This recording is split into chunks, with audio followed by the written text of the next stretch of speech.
Everything and nothing as an algorithm and an idea and a thought and a feeling and AI and um, anything else you can that could pop into your head because it's not your head. And that's the suggestion. It's not your anything. It's not your mind. You don't have a mind because you're not there to have a mind.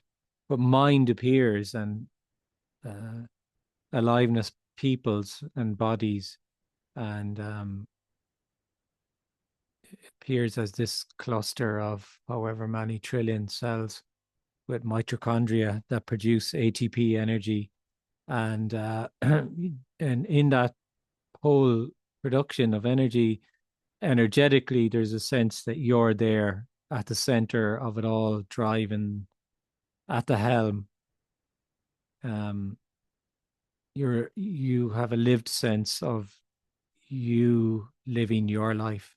So then it's you everything is a reference, uh reference through you, your body, your feelings, your thoughts, your mitochondria, your ATP energy, your microbiome, your you, and it's me, it's the me show, and always there's just this other possibility. It never goes away. It's always there, and the other possibility is just this. It's a continual invitation out of the sense of you, or an invitation to see that actually the lived sense of you is an appearance or a story.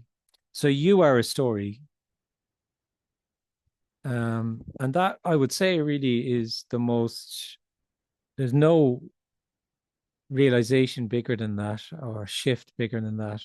Um, because it's not an experience or a state or it can't be described. And yet it's the most simplest, most natural and ordinary thing that could appear to happen.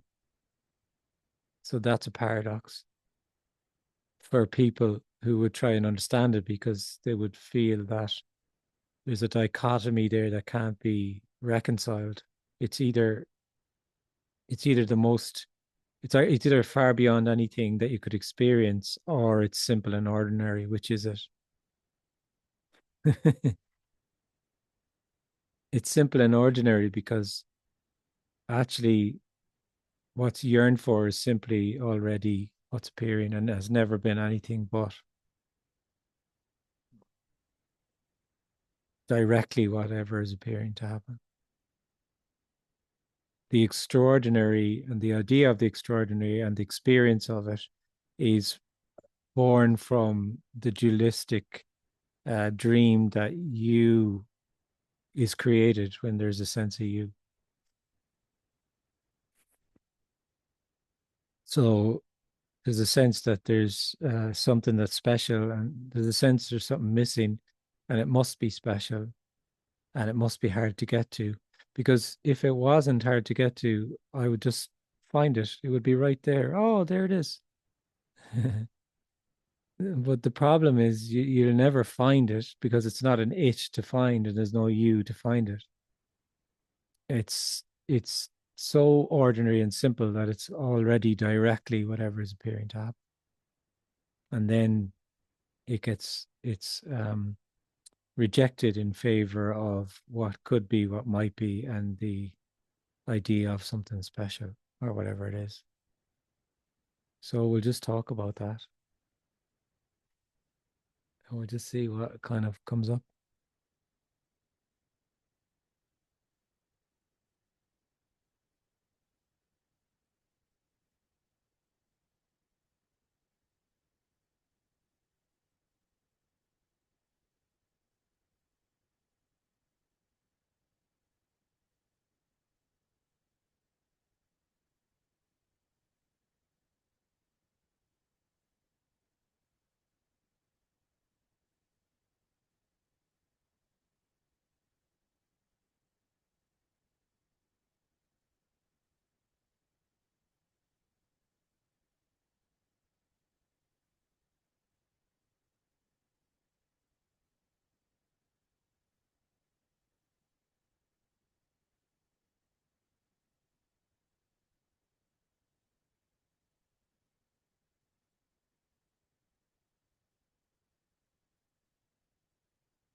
I was listening to one of your YouTubes, or no, something on Patreon. Anyway, about the narrator and how I can't remember how you worded it, but it hit really strong about the me lives in the narration or survives in the narration because it is the narrator that puts together the story. You probably don't remember. Oh, it doesn't matter. Yeah, we can just talk about it now anyway. You know, yeah. Yeah. I mean, it's like, it's kind of like, people conceive of, um, uh, say, a thing called non-duality, or dualism, or dualistic state, or whatever, as if there's somebody and then there's that thing that happens to them, But you are the dualism, you know? So I think it was about how it keeps the story going to give the appearance of like time and space and something, a story happening to you, your life, because that is what the sense of me is. Mm. um and how that,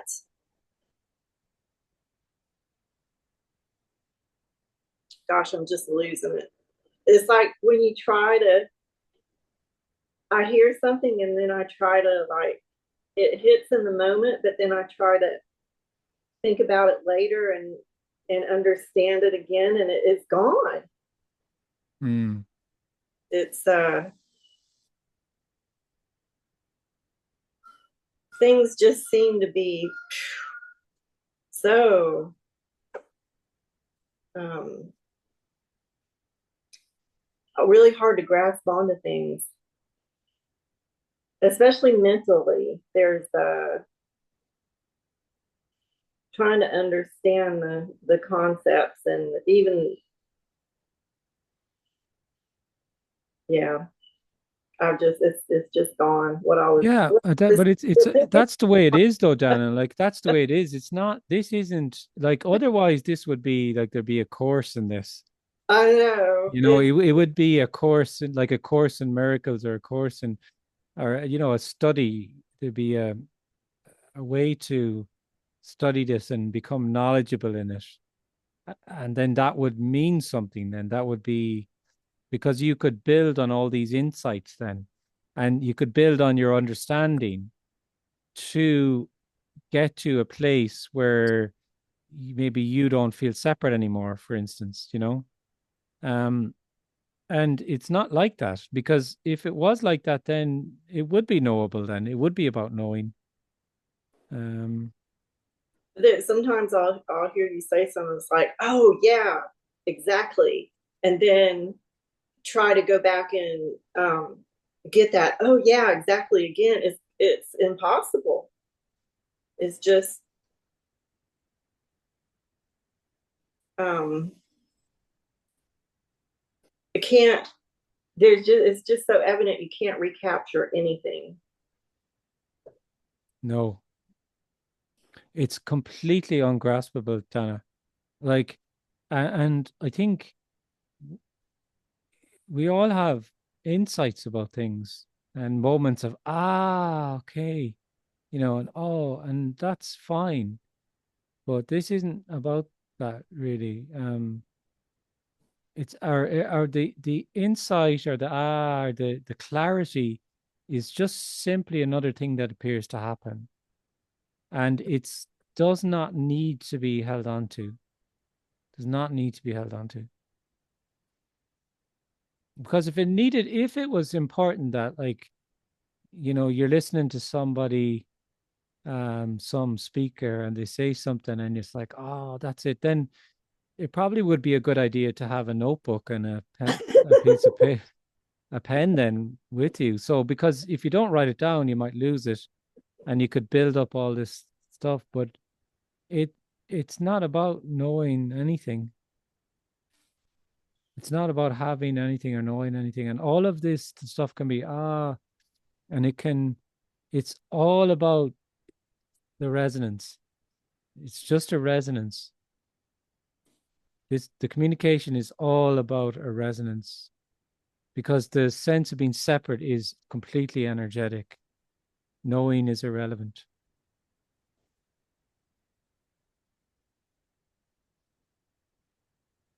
Mm.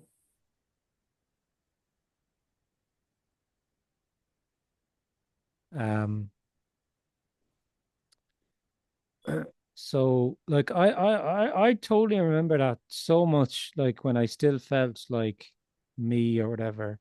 Um, I remember so many insights and oh God, yeah, you know. And then I really do like remember them slipping through my fingers then. Yes. And And then it, it was like it's almost painful sometimes, yeah, you like know. And then it's like I want to go back and remember that mm, yeah, or or like I want that insight to be permanent and I it slips through my fingers. I just and I've noticed that just sometimes trying to tell somebody about, an experience like that and I just the words just they aren't there. I gone, yeah. It's just and that's the beauty of it though, really, is just it's not about it's another okay, another way of putting it is really what's yearned for involves loss. Mhm. So that sense of having any kind of sense of it's kind of similar to a beautiful experience that just seems to be over ending and the pain of that then and it's kind of it's never going to be like that again or whatever it is and it can feel really painful It is painful. and I mean Mhm. it really is about loss, so there's an insight and there's something but it's slipping through your fingers is it, Mhm. because the sense of being you is an addition and it's in that sense of separation that whole function of knowing operates in time space causality and subject object reality in which things are knowable because things are really happening in time and you can build on a logic that is grounded in some way which things make sense and you can know the world but what's happening is you're just going around your lived experience your reality and that's it doesn't have anything to do with what's really yearned for because what's really yearned for is actually that there's not a sense of you and the world and there's just what's appearing to happen and that's unknowable. That's all of that knowing then collapses because all of the knowing was this is coming from the sense of you. So it apparently collapses because you apparently collapsed. And it seemed actually nothing even really collapsed because there never was a me there. But all of that involves a loss, not a gain. Not it's not about knowing something, you know. So insights come and insights go, and they don't need to be energetically. The insight is that's it was the energy of the insight, not being able to recall it to mind like that. You'll be walking down the street like next week and you go, oh, that's what it was, what I was trying to explain on the Zoom. And now that I'm not trying to explain it, I remember. And it's like you wrote on my Patreon like last week, I put up an old poem or something, and you said something, and I don't know, I just a load of words, blah, but what I was trying to say was I remember the feel because Mm, I hadn't read that or seen that in 15 years or so whatever. And I put it up and I read it, and just there, that was the feel of when the poem was written yes. and what the poem was about or whatever. And that's what poetry is. It's this punch, it's this impact that's once you try and explain it, you haven't got it really. Yeah. I've had Um, that happen when I read it once and then I go back and read it again and it's not the same. No, it's not. No. But it feels like here, like for me, more and more, life has been becoming more and more of this things just slipping away and trying to explain things or retrieving information, and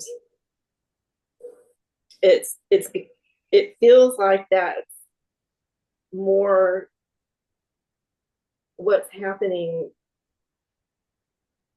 in this life, my life. But at the same time, it's a little scary. It's a little frustrating and a little like, am I going to be okay?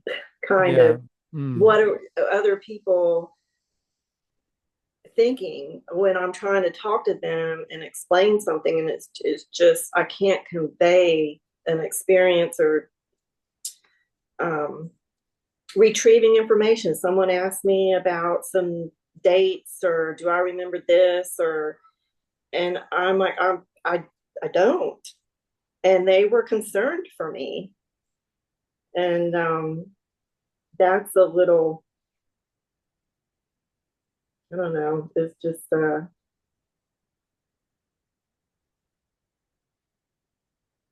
some mixed feelings.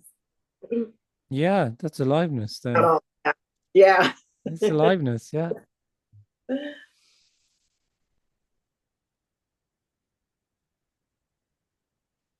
That's aliveness. That's what's appearing to happen there. Yeah. And I do start, it makes you, I question myself sometimes like, was it because I'm getting older? I can't, but it's been such a sudden onset that I couldn't attribute it to that. Mm. Um, Yeah, and I can't, I'm not going to attribute it to anything either, really, because I can't, obviously we know this, I can't just say, oh, it's definitely this or but it could possibly be the story being less solid. well, timelines have gotten very, Yeah, it um, can be, it can be like that because it's a kind of, it's the realness of everything collapses. So exact. there's just aliveness then. And so, you can remember things same as before, but because it hasn't got the same energetic realness to it, um, a lot of things can appear to happen like that uh the weight on certain memories just isn't what it used to be, you know, or also the kind of the linear nature of everything can kind of, it can be harder to place things.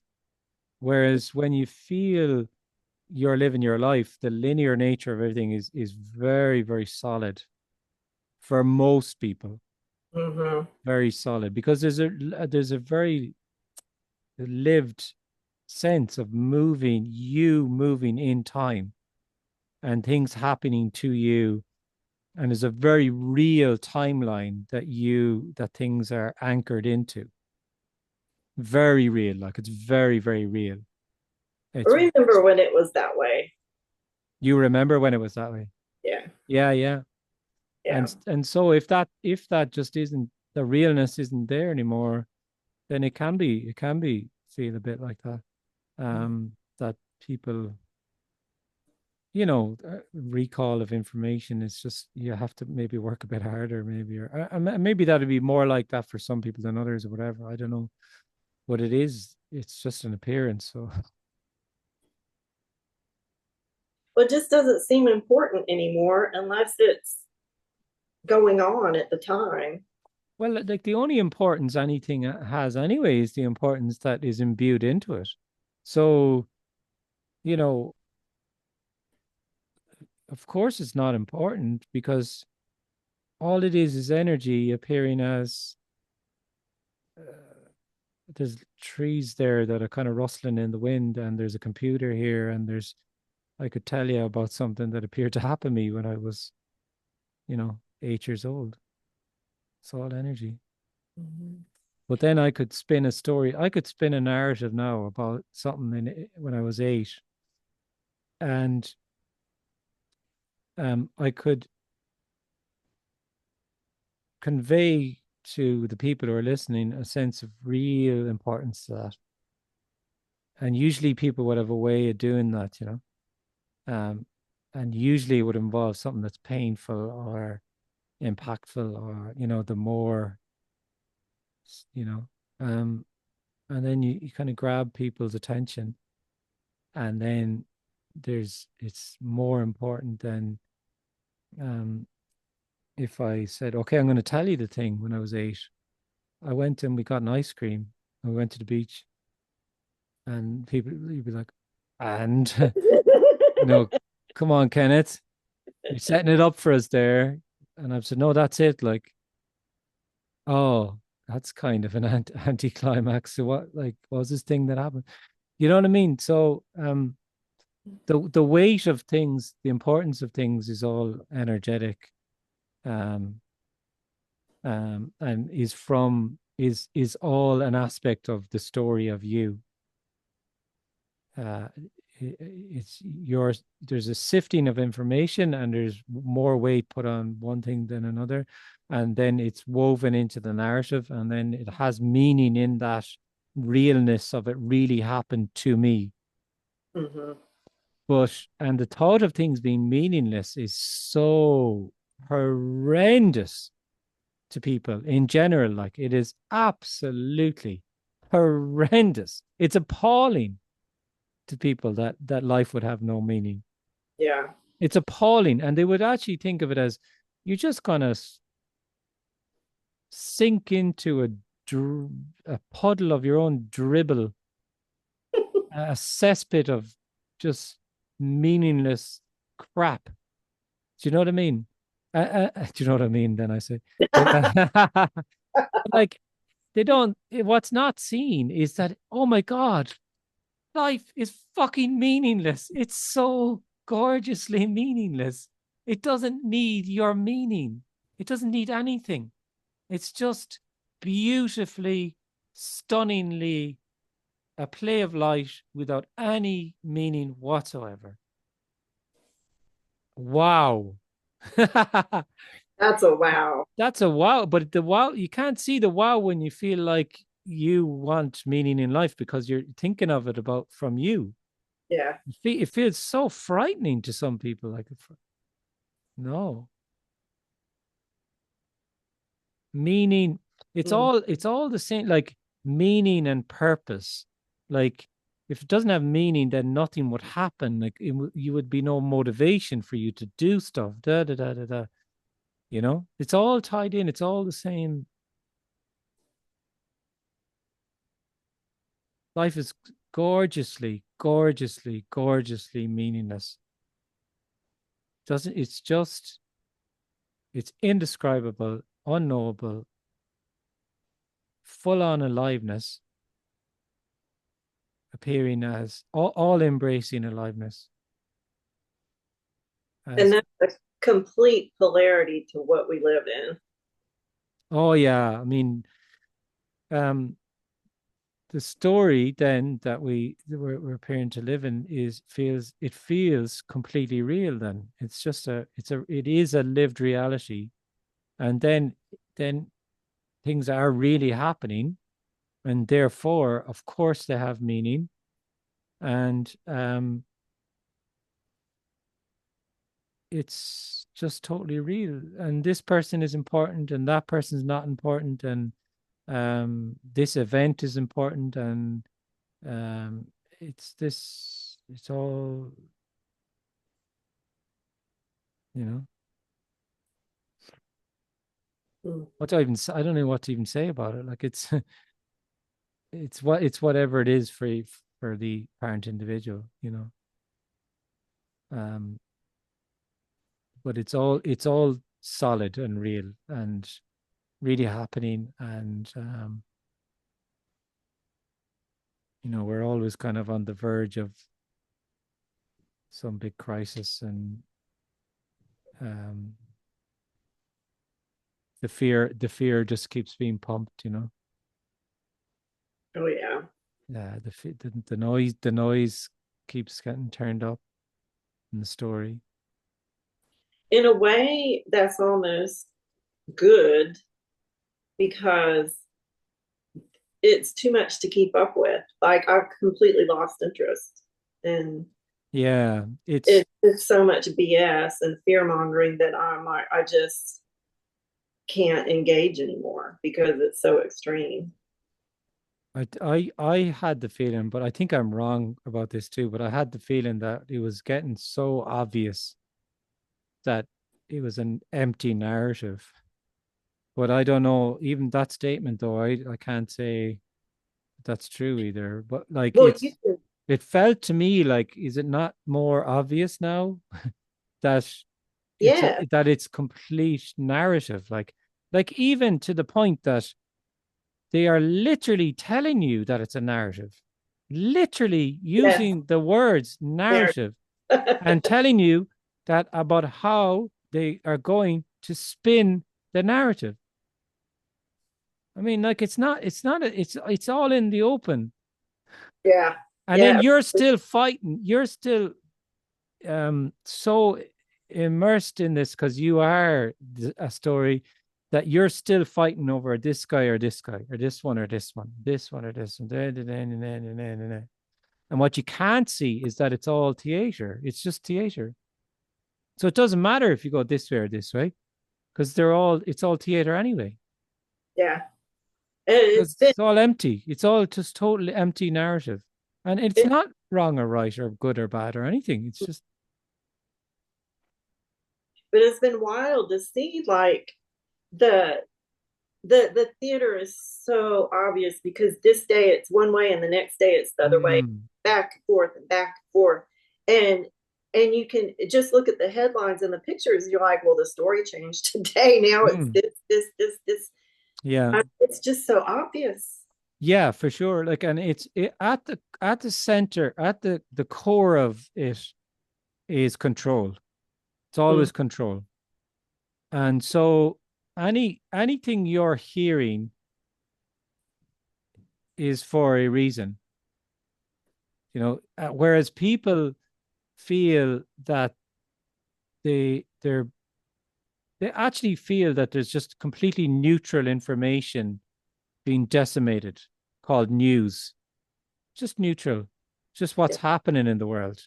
And I'm being informed about what's happening. Okay, fair enough. You know.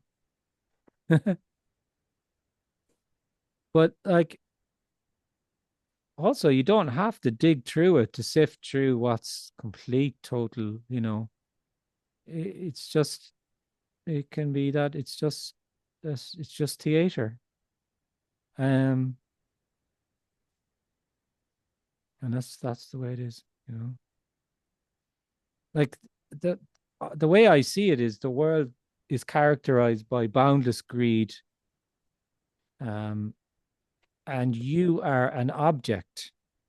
You are an object because it's a dualistic reality in which there's things, there's only things. So you are an object, and if you are an object, you can be used for some reason, and be that your mind for your information, you're purchasing something off Amazon or whatever other site. But you are a thing. That's the way it is. That's the for, reality. And the greed is boundless because the sense of having lost something is so profound that the sense of trying to fill yourself and find everything knows no bounds. It's completely boundless how greedy this can get and how ugly this can get because because it is never enough. It's yeah. never enough because no matter how many millions you make or how many yachts you get, you could always have a bigger one, Mm-hmm. and you could always make another million or another billion. And what about a billion? If you get to a billion and you get to then 100 billion, well, what about a half a billion? Well, geez, a trillion would be great, wouldn't it? Like there's a very good. I must try and have it for you next week. There's a Spanish writer. I have him there somewhere, but he wrote a lot of stories. He used to. I think he's from Argentina, and he used to. His way of therapy was just to tell stories.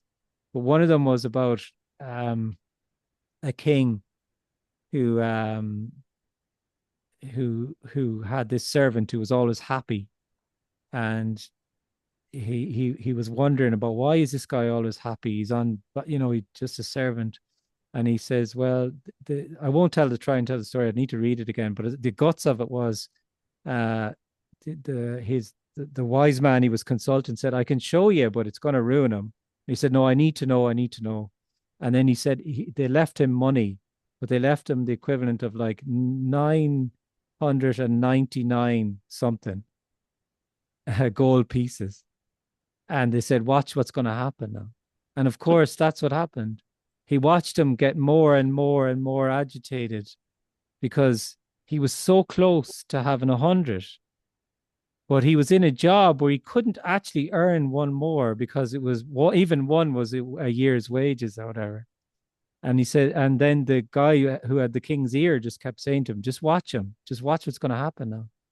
And then over time, he just got less and less and less happy, and it all collapses.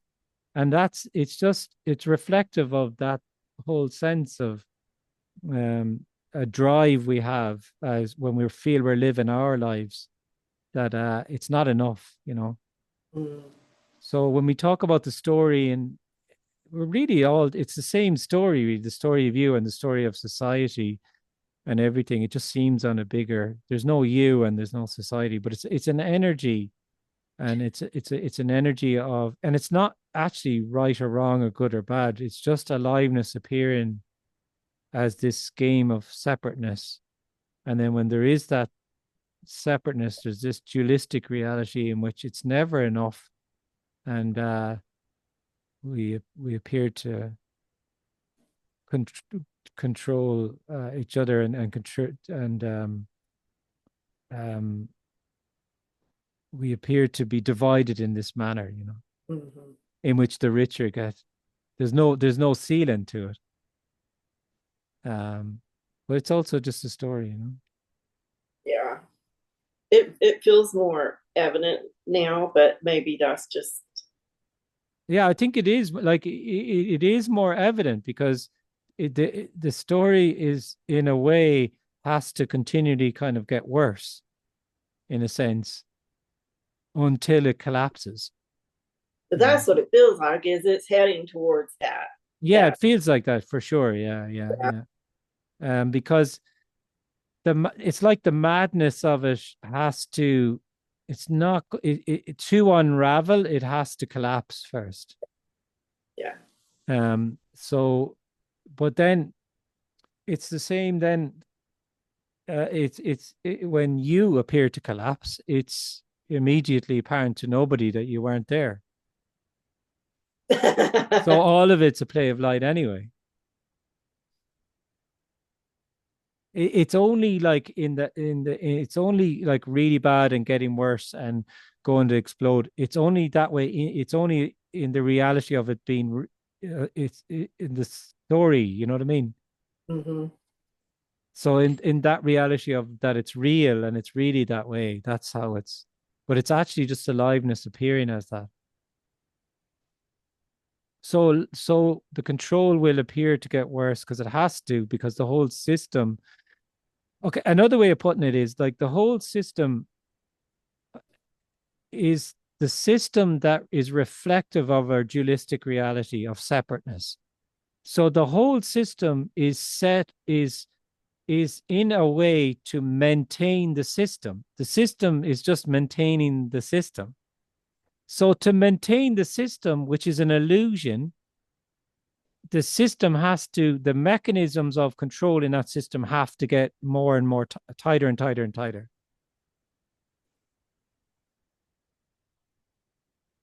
Yeah, it's all energetic. I mean, And it's all energetic. So, and if we go back to how we started this whole thing, by the mechanisms getting tighter and tighter, then the invitation it's more obvious that it's all empty. mm-hmm. As you said, if you put on, no matter what country you're in now, and you put on the TV and you watch it, and you just kind of, if you were critical, if you're capable of critical thinking, it'd start to be very obvious what the agenda is, or where it's coming from. Yeah, it's so obvious. I mean, it's hilarious. Sometimes Yeah. I just laugh. I'm like, Yeah.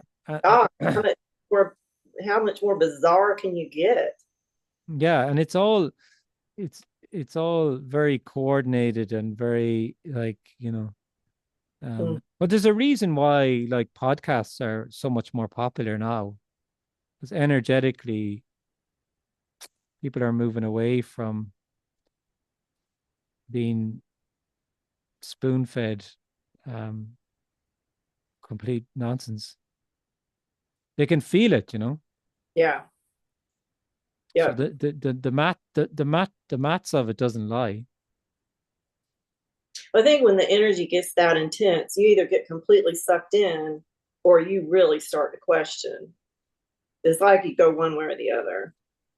You can do, yeah, yeah, you can. And I've talked to a lot of people, especially the last few years, that are feel very broken by the last few years, very, very broken, Hmm. um, by the lockdowns and I think a lot of people don't see it. The reason they don't see it is because they haven't actually known anybody who's kind of swam upstream, against the current, or that's kind of said something that really, is not okay to say anymore. And maybe had their lost their job or can't provide for their family anymore because they expressed their opinion, or all of this kind of stuff. Um, but that's just aliveness. That's what's happening. And Mm-hmm. other people I've seen and heard from that have sensed have felt a huge sense of liberation in it, in losing everything, like in losing their friendship, all their friendships and their maybe even contact with a large part of their family, and losing their job, and they felt hugely liberated because Mm-hmm. they said, well, I just said my opinion, and everything, just nothing actually bad happened to me, but it just revealed itself to be a story. It revealed itself to be all built on nothing, because I Mm-hmm. was only ever so good to them as when I was playing my role and saying the right things. But when I started questioning things that made them uncomfortable, then I was just to be disposed of then. Yeah. Yeah. It shows you where people really are in there. Yeah. And then people go down all sorts of rabbit holes and whatever. And the only thing I could say about it is, as we said in the beginning, like there's a there's an invitation too to see the whole thing is empty. It's all a narrative. So it's not about, instead of going against mainstream, going down this other one, and now I'm a whatever. And this is what you see with a lot of people. They go against maybe some of the legacy media stuff or the mainstream narrative, and next thing they're born against Christian, or they're this or they're that, and you're just like, oh my God, The Jesus Christ, you found possibilities another. are endless. Yeah, the rabbit holes are endless, and you just latched on to another thing. But none of that's right or wrong or anything. But it's definitely kind of interesting play of light Mhm. for sure, and he's definitely getting so Orwellian that it's just, for example, I have to choose my words carefully because if you want this to go on YouTube, you have to be careful what words you use now. Put it that way. Um, but uh, here in Europe now, the only way to peace is through war. Mhm. Now Yeah. you go and read George Orwell, and you will read exactly what I just said is what Mm. he predicted. Wow. Exactly what he said. It said that's what's going to be fed to you. That basically war is peace, like. Mhm. And to follow that logic, if you actually listen to them and all these people in Europe, and you listen to their logic, they feel they have a very strong, solid logic that they to back up that statement, which they go back to. And what do you even say to that? Yeah. It's Oh. upside down world. Like, you go, okay, fair enough. Well, it seems like people have such strong beliefs and opinions that they can't even hear. They No, they're not open to hearing anything outside of that. It just No, falls it's a threat deaf to ears. their, it's the threat to their reality. And it's like if you were to say just authority, like if people were to feel that authority, a suggestion that, well, authority is looking after itself and its own interests, and the idea that this authority is there to just mind you, um, they would find that so frightening, actually. They would really find that very, very frightening. And actually, another way to look at it is it's liberating. Mm-hmm. It's I cannot describe how liberating it is to see that there is no authority.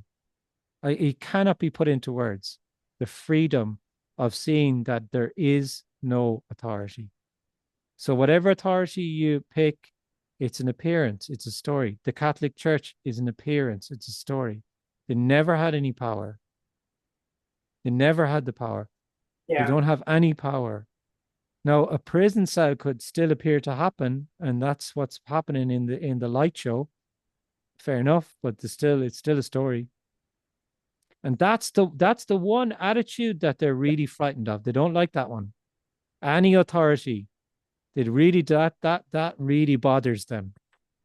Well, yeah, because then there's no control. There's no control then. Like they prefer you to rage against them and have the an anti whatever Yep. movement.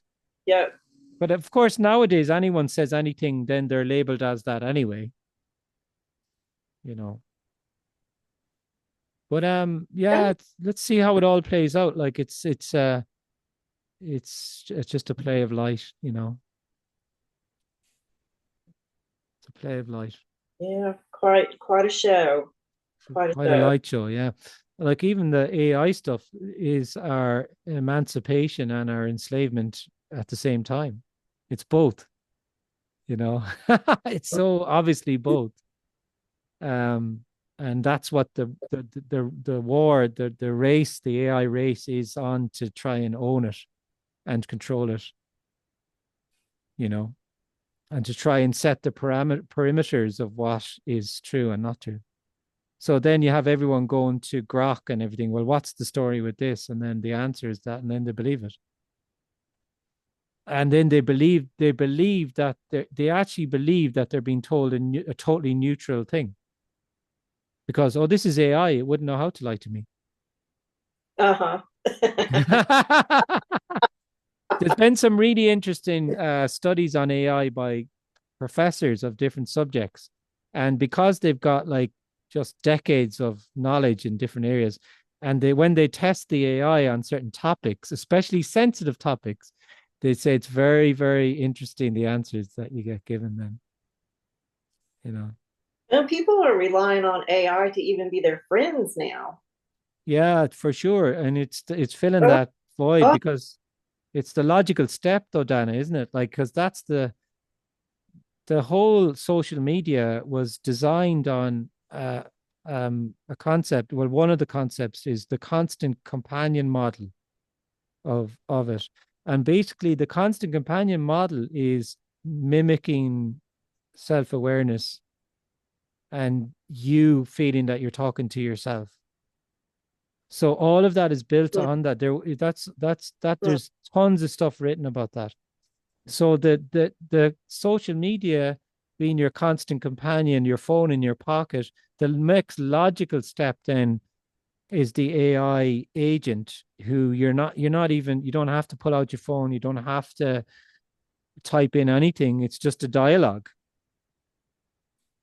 It's just a dialogue. So then that will become your friend in the same way that you are kind of your best friend, your own best friend. So you Because just an you're in addition. dialogue with yourself, like because Yeah, you feel that you're there, you kind of are talking to yourself in a way. But yeah, who are you that's talking to yourself? Like, where are you? Is there two of you? yeah. You know, and that's why there can be huge sadness when people hear this sometimes because they realize it's all over. And this was my best friend, really. I'm gonna lose him now, or her, or him, or whatever. It Hmm. and it could some people feel enormous sadness and because they've kind of crossed the point of not seeing this. It's not, they can't unsee this. They Yeah. can't, and so that just plays out. Usually that sadness is completely full, and then it just then it is then it's gone. I remember feeling really sad, like having some real good cries, but then um it just went away. It just Mm. that fear and sadness and all of that just it just played itself out. Just And plays, it just plays out. That's the way it yeah. is. Yeah. But as well with the AI thing as well, like I'm not, I'm, it's just energy. That's all it is. It's actually, it's like the same technology that is the technology of the wheel. You know, the wheel was technology. It's all just energy as these things. And Mm-hmm, and the idea that it's very scary stuff and we have to be afraid of it is the exact same narrative that we were talking about earlier on, that you are in grave danger and we need to protect you. So if you do this, we'll mind you. mm-hmm. It's the same thing. So it's just aliveness as AI or whatever. And all that's all it is. It's not good or bad or anything. And If it's that it would be something else. yeah. Um, and there's nothing really to it either. It's, you know, and it clearly actually it clearly reveals that there's no separateness or separate individual. If you want to dig into that, listen to Joshka Bach. He's very good on AI. Josh Kabak. Yeah, Joshka, Joscha, I think is that. Back, yeah. He's one of the better ones I find. See, all these guys, like they come to the conclusion that there's no individual, and they'd say there's no individual. And they'll say they're the self-consciousness. They'll explain the mechanics of self-consciousness and how AI reveals that there's nothing to self-consciousness. There's no big mystery. It's just an aspect of learning or information filtering and knowing. Mm-hmm. And they've discovered that through AI, you see. But then the next thing they'll go on is they'll invariably tell you to meditate or something. That's the part that still Yeah. hasn't clicked with them, that there's still a sense of separate, even though Josh Kabak, listen to Josh Kabak, he's saying there's clearly nobody here. This is just a machine. You know, some of what he says is and he's a huge intellect as well. I mean, he's yeah, But he he still wouldn't be for everyone, no, but I think he's interesting. but he's Ken, still some when you say that people using AI as a kind of companion, then, Yeah, then that's AI being used to help maintain the narrative. yeah, To, yeah, I can keep the narrative of a personal self going. yeah. It's just what's appearing to happen, but you can see how the sense of an AI agent, even though they're aware that it's not real, could have a sense of realness to it, in which you would feel like Dana was saying, like people are saying they feel like they have an actual friend, um, and they could feel like it's a friend, or they could feel a sense of relationship to something that's not there. But another way of looking at it is that it also reveals that the sense of relationship that you feel you have to another human being is equally as not as solid. It's not a thing because it's not a thing because it's not actually there. You know, Yeah. and I mean AI. Like I actually, to be honest with you, I haven't been using AI at all, but I will start using AI. Probably very soon now. I'll start using AI because I just think it's definitely it's equivalent to the internet coming along and people starting to say, "Oh, have you started using, Hotmail and have you got an email account?" And people go, "No, I'm not bothered with all of that stuff." In a sense, it's going to take over, and it's just a new way of doing things that certainly makes things easier and whatever. But yeah, it's interesting. I kind of feel that sometimes I have to really emphasize that I'm not saying something is bad or good, but I probably overstress the point. But because it's just what's appearing to happen. Like there's Mm. it's just actually just aliveness. Uh the same, yeah. I don't know what I was gonna say there. The same as what? I don't know. Mm. Yeah. It's all empty, and that frightens people because they feel that they're there and they're solid. But the invitation is constant that everything is nothing and nothing is everything. So all there is boundless unconditional love, all embracing. Simple. It's very simple.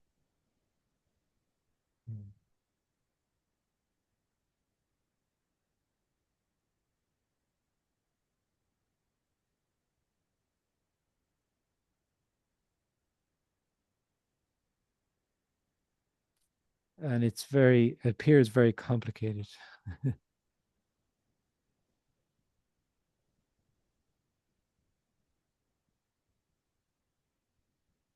All right, guys. I have no link up for because I actually put that out. I think everyone here is on my higher tier. Um, if you're not on my higher tier, then and if you're, I think I put that up to free Patreon. But if you are, can you please make a contribution? I appreciate it. And but I think I nearly recognize everyone here as being on the higher one. So that's about it, really. Trying to think if I anything to plug to you. I don't really. London in May, Munich in June. I'm going to do a Galway meeting in July. I need to get back to somebody. They're signing up for this thing where we do a bit of a hill walk or something at lunch. So I'm going to combine that with a meeting. And the other residential is kind of filling up as well. If anyone's interested, I need to put out a video about that, but I got more accommodation down there, so still a few places. And you Yeah. think you're do the Doolin retreat a couple times a year? Well, it's a new venue for me. So what I do with a new venue is I kind of cut down to the bone price wise. I try and make it as I don't really make much of the first time. Um, and then I try and because I don't know it's a new place, it's a bit of an experiment, so that's reflected in the price. But I think it's going to be great, Dana. The venue is fantastic. Like it's actually a boutique hotel that closed down and they just rent the place now. I remember Doolin well. Oh, you went to Doolin. Yeah, yeah, yeah. Doolin's It was great. probably, I know it was on like the top three places that we went to as far as remembering and really loving it. Oh, Doolin's fantastic. And that's why I said I think I'm going to do this three times a year because I think this is going to be really good. And I think it's going to suit me perfectly. It's not too far from where I live. Like it's under an hour. Like it's wouldn't even be. I'd say it's only even half an hour. So it's going to be great. Yeah, it's a lovely part of the world. The accommodation's great. Food is going to be brilliant. So yeah, I think so. I think I will, Dana. I think I'll probably go for I probably book it again for early springtime. So I'll probably do September, early spring, and maybe one early summer as well. And that'd be three in the year. That'd be enough, really. I wouldn't be doing more than three in a year, really. But anyway, like I'm starting to do this thing where people can join me on a Zoom on a Friday night, and I'm going to have that once a month as well. So it just gives the option for people who are coming to Ireland that they'll have a better chance of catching it because we can just blend the meeting and then afterwards we can hang out afterwards as well if that's what I'm doing. I'm doing this kind of it's not well, it's between 1 and 4 people, and then we'll just do a kind of a walk, a lunch, and talk about this. Mm. So they're the They're the Irish options. I remember it was the first place we found some trad music. Yeah, there's a really good trad music in Doolin, yeah. Mm-hmm. It's kind of known for the trad music. Yeah. Yeah, sure. Maybe you make it over sometime, Donna. Yeah. I'll definitely be over there in 2026 because we'll be living in Europe. Yeah. Yeah. It'll be easy. Just take a flight, quick flight. Oh, for sure. Yeah. I mean, it's so easy to get around Europe. Yeah. Well, that'd be great, Donna. Yeah. Sean is asking me, is the meeting happening in Clownbridge? I'll get back to you about that, Sean. I'm trying to lock in a few things. I'm not so sure, actually. Might be. Today is Sunday, so I'll let you know by Monday, Tuesday. All right, guys. It was really lovely hanging out with you. Nice to see so many, yeah. The story. Talk to you soon. Thanks, fun. Diana. It was really nice talking to you. I haven't talked to you in ages. It was great to chat. Life's been pretty crazy. Yeah. Yeah. I give my love to everyone in Asheville anyway, if you're talking to any of them. I do. I still keep in touch. Yeah. Abby and Trey.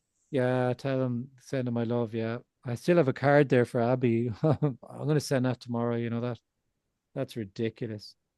Anyway, I will. That's top of my list tomorrow. I'll tell her. I think you don't tell her anything. Let her get it. Don't tell her. Well, let it be a surprise. Let it be a surprise. Yeah. I think I'll get her address if I can't find it, but I think you sent it to me. Yeah. When is next Zoom meeting? The next Zoom meeting, I have to figure that out, Kevin, because the kids were off on holidays and now they're back. So if I do them, when I do them this week, oh yeah, I think I can do 4 o'clock on Wednesday actually, and I'm probably going to do an additional Zoom meeting, maybe in the morning time, but that won't suit you. You're in America, but it'll definitely be 4 o'clock Wednesday. Oh, and I might try and start adding one more now, again. Yeah.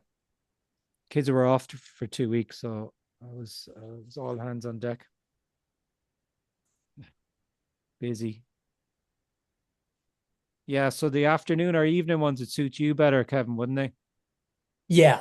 Yeah. Yeah, I was thinking of trying to do maybe the 8 o'clock Zoom meeting during the week anymore, because I'm not so sure I can keep it up on a Sunday. So I might try and do that and see if it works, I kind of get all the Zooms done, just do them during the week then. Yeah. Will you have another day besides Wednesday? I might do, yeah.